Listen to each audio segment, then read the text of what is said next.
This is a bit weird this morning because it was in 2019, wasn't it? Was it December 2019, the general election? Is it December 2019?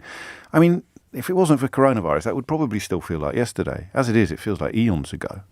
But he came into Parliament on a tidal wave of support from constituencies that had previously been more likely to return a watermelon to Parliament than a Conservative MP. A watermelon with a Labour rosette would have won many of these seats before most people who grew up there could contemplate delivering a Conservative member back to Parliament. He arrived in the House of Commons with a majority of over 80 seats.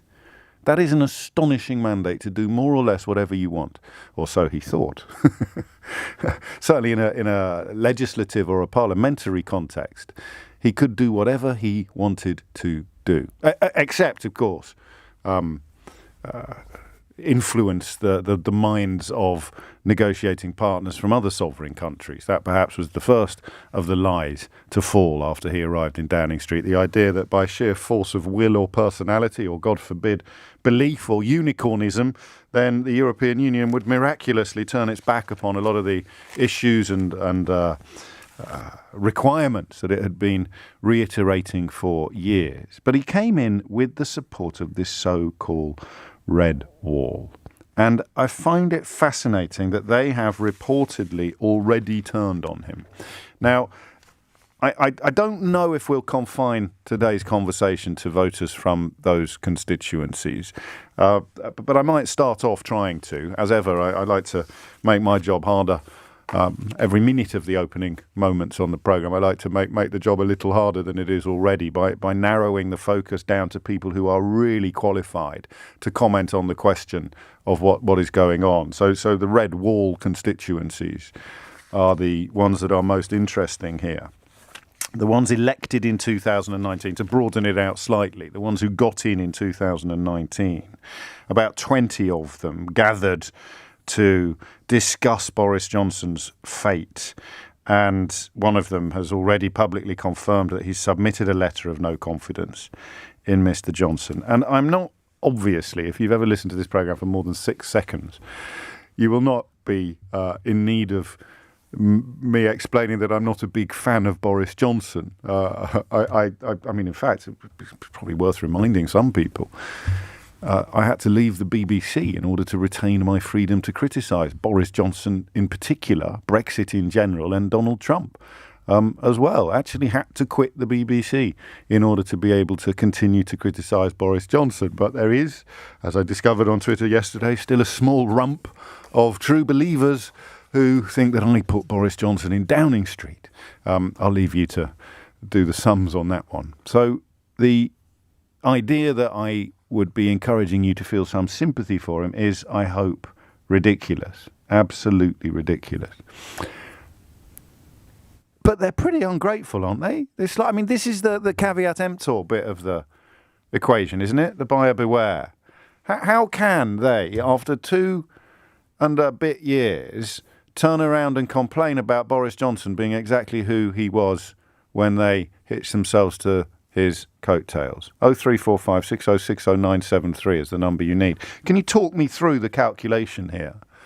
The Red Wall is not buying the red meat, suggests Caroline. And I never like the depiction of constituencies or the depiction of our population as being markedly different according to geography. There are always going to be regional characteristics, even national characteristics, but they're very broad brushstrokes. The concerns of somebody in Doncaster are generally pretty similar to the concerns of somebody in Dunstable or Dover or Deptford. But they insist on doing these simplistic breakdowns. And there is a broad truth in the idea of constituencies that had never returned a Conservative MP returning a Conservative MP. And that's what intrigues me today, is I just want to get a better idea of what happened in those constituencies, because I wonder what these MPs think they represent. I know that the combination of deeply dishonest politicians and an incredibly craven client newspaper industry had inflated the idea that Brexit was something that must be done and would be good to such a ludicrous degree. Again, this was probably a bit of the sort of malevolent influence of Dominic Cummings, persuading people that they really, really wanted something that was incredibly bad for them, is, when you think about it, the secret of 20th century marketing. Whether you're talking about fizzy pop or palm oil, whether you're talking about ready meals or cheeseburgers, whether you're talking about cigarettes or beer, persuading people that they really, really want and need stuff that will actually kill them is the mark of a brilliant marketeer. And if Brexit and Boris Johnson could be viewed as the cheeseburger and fizzy pop of recent British politics, then Dominic Cummings was, of course, the malevolent marketeer who persuaded fat swathes of the country that they wanted nothing more than to get hopped up on incredibly sugary drinks while stuffing their face with Brexity chips. I would have said fish and chips, but that's a little bit of a sore point for those voters. 12 minutes after 10. What do they represent, these MPs who got in with Boris Johnson in 2019? Because I see them as mini Boris Johnsons. I don't care how many letters of complaint they have submitted. Nobody in Melton Mowbray voted for Alicia Kearns. Nobody in I'm not going to be able to do this off the top of my head. Nobody voted for any of these MPs whose names you can't remember because of who they are. Everybody who voted for these new Tory MPs in the House of Commons voted for Boris Johnson.